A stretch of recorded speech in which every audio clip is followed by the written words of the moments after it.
welcome back to another episode. Today we're gonna actually take a trip down in the Wayback Machine, and we're gonna take a look at something that was very popular up until about the late 1990s, and then it went away for some reason. But we're gonna take a little trip down memory lane for some of you old timers out there who still prefer to do 35mm still photography. But anyway, a little bit of a backstory.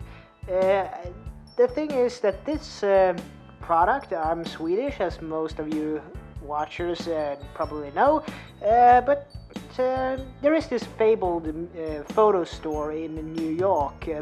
It's one of those that the ones in the know knows about it, and yeah, it's a little bit special to find this on. It's called the 47th Street Photo in New York City, and that's actually where this piece of equipment was purchased through Amazon, I might add. But anyway, I have it in this little pouch here, and we're going to take a look at it. This is going to be as I said, a throwback. I can tell you right now it's a manual lens, fully manual. There is no CPU lens in this. It's not a CPU lens whatsoever, so it's 100% completely manual.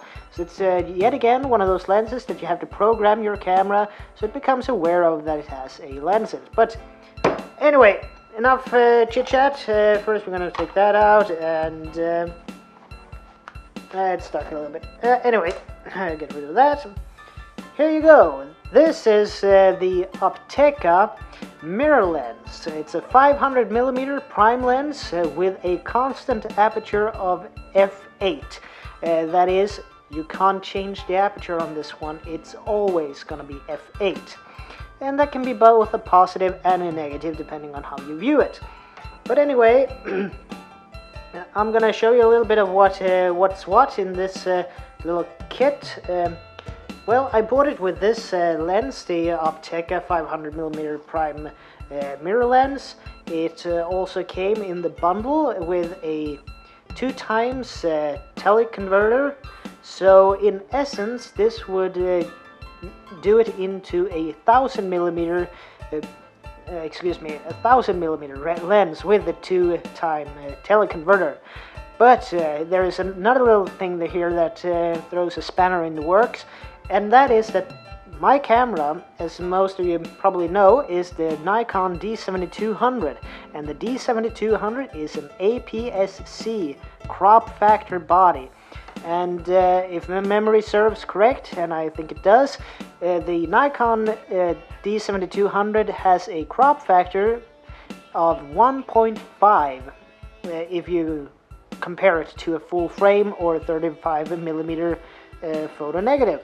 But that means that this lens, without the 2x teleconverter, would make something of a 750mm lens. And with the teleconverter, this becomes a whopping 1500mm prime lens. And that's saying quite a bit. And I don't know how much you're going to see of it here. This lens actually builds, in my opinion, this builds upon telescope technology, because there's a lot of mirror telescopes out there for anybody here who likes to do some stargazing or star watching, whatever you want to call it. But these lenses were quite popular before, in the old days, before my time even.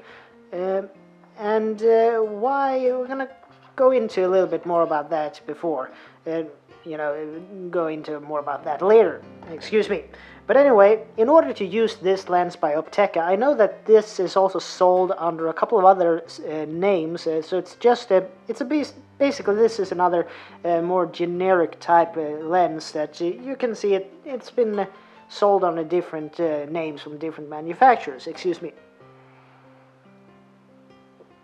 Well, this is basically, I would say this is the M42 mount of our time. So this lens needs a T-type adapter.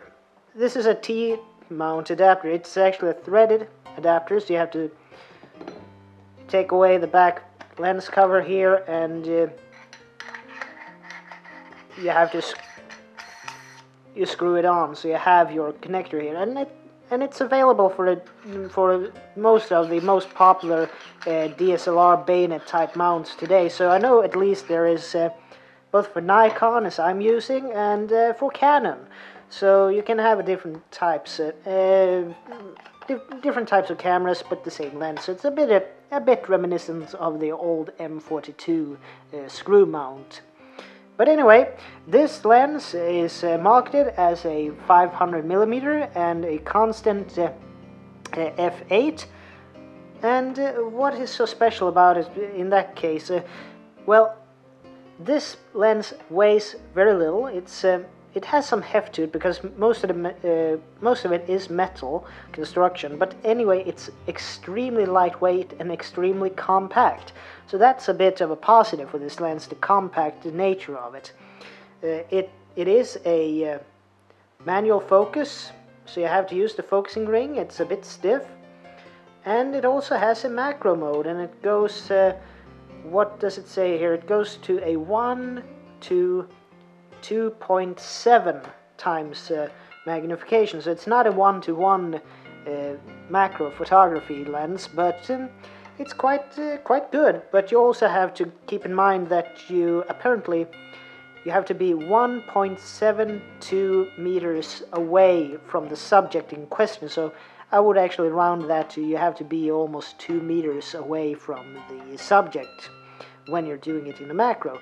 And it says that the minimum focus distance in normal conditions is 3 meters or 10 feet. And then it goes to infinity. It actually goes beyond infinity a little bit.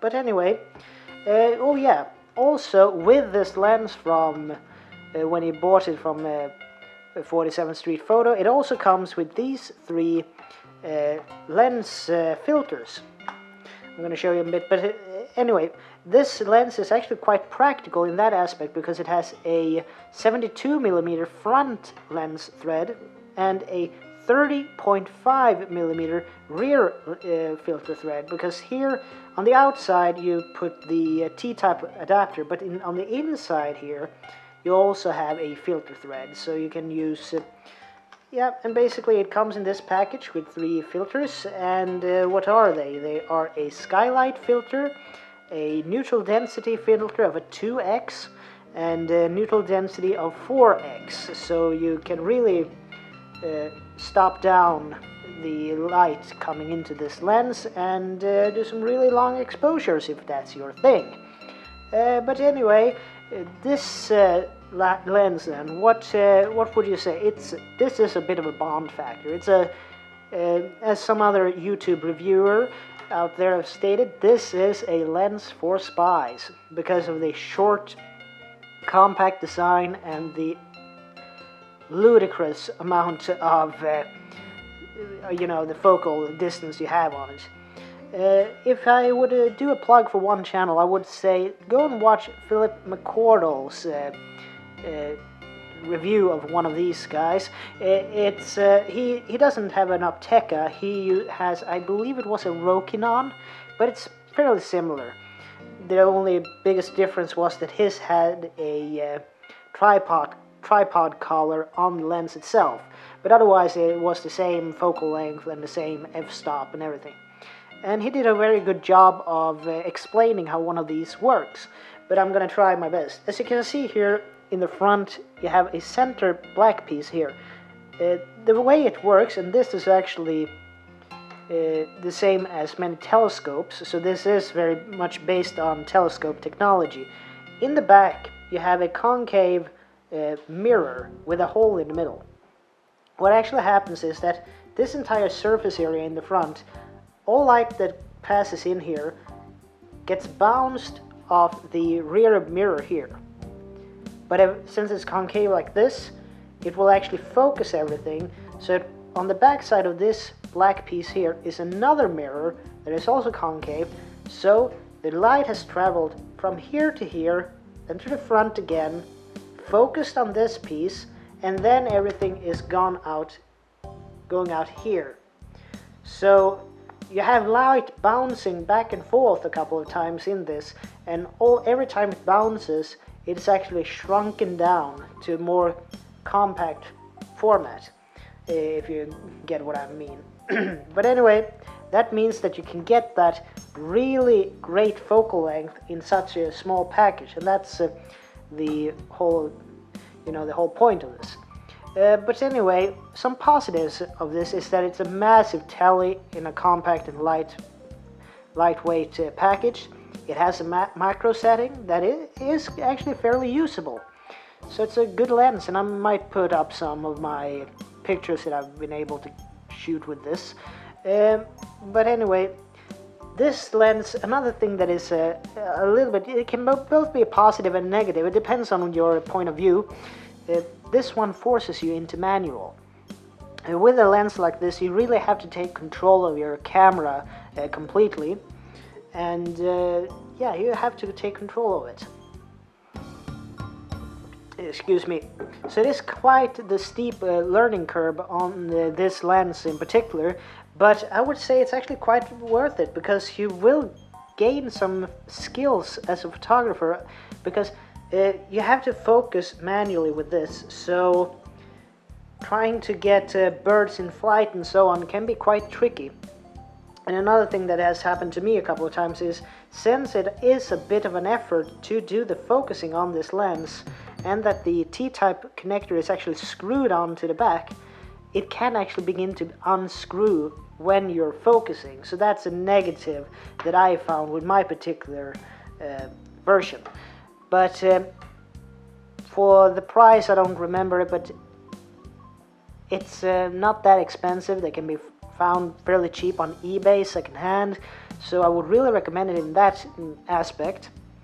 So it's both a positive and a negative that it forces you in, as the photographer, it forces you to start to shoot manually with your lens, and also you have to program it with your camera. But anyway, another, both positive and negative, this can be used artfully maybe, but a reason why these lenses started to go out of fashion was not because of the impressive tele properties, but the bokeh. As you might know, when you get bokeh rings or bokeh orbs in your photography, you get these nice light balls in the background that is out of focus. If it's enough out of focus, you will get those nice round light bulbs. This, on the other hand, because it has this mirror piece in the middle, you won't get round spheres. You will actually get donuts. So you get donut-shaped bokeh rings with this lens. So that's one thing that made it a bit off-putting. But if you want to do, so that's why some people say it's a bit of a spy lens, because of that bokeh, because you're not after making artful photography, although it might be usable for artful photography, but it was more, to take pictures at a long distance, so yeah, for surveillance and so on. So it was good for that. If you look on eBay, there's a lot of M42 old Russian lenses that it even says that it was used by the KGB and so on, that they used mirror lenses in their surveillance work just because of that they could have such a far focal distance in such a compact and lightweight package. So it might be both a negative and positive depending on your point of view that it has those donut-shaped bokeh rings. And another thing, if you're not using a very fast shutter speed with this, you really need to be up quite high in the shutter speeds. Otherwise, a tripod is almost a must-have for using this lens at lower shutter speeds and in lower light conditions, unless you're really putting your ISO way up there.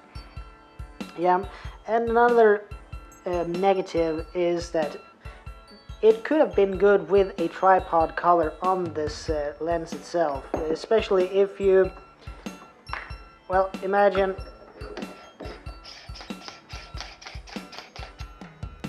first you have this here, and then you basically have this sticking out of your camera. Granted, it's still not that big compared to what oh, this even 1,000mm lens.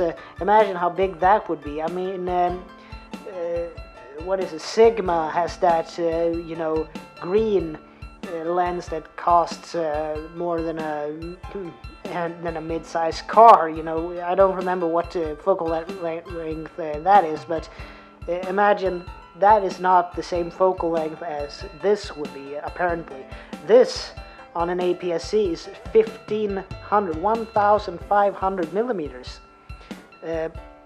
But imagine you also have to take into account that you will have quite a bit of increase in f-stop as well, because the aperture in just this part would be 8 on a with a teleconverter it would be something like 16, and then you have to go even further, so it's around the 20s at least, or even up in the 30s when you have like this. So it will take light away quite a bit, so that's also a little bit of a negative. But as you might see in some of the photos, even though these are fun lenses to use, just because of the challenge in using them. I mean, I don't think these will ever give you any award-winning photographies, but as a piece of photographic history and as a cheap way of going into super tele.